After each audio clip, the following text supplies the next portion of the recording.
No arrest, but I'm on mind your business. Hey, Mr. Policeman, I don't want no trouble. I just wanna drop my jiggle it down to the floor. Hey, Mr. Policeman, why you wanna holler at me? I just wanna drop my jiggle it down to the floor.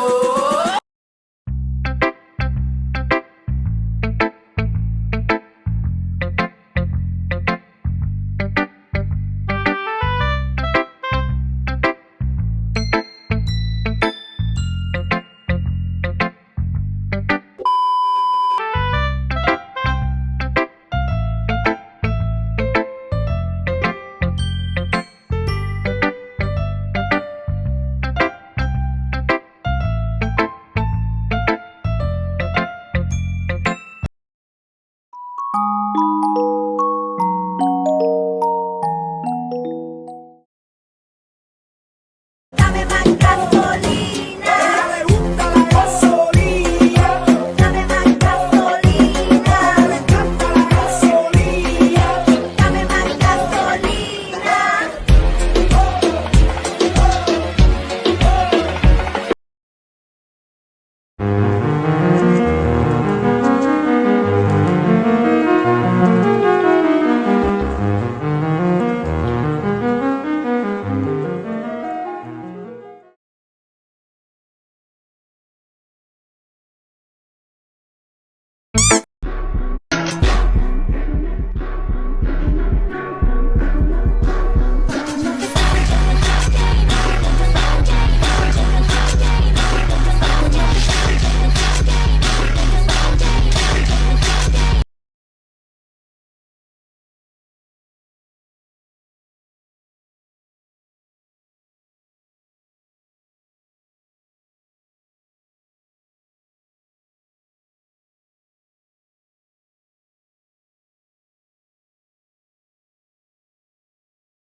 けど君の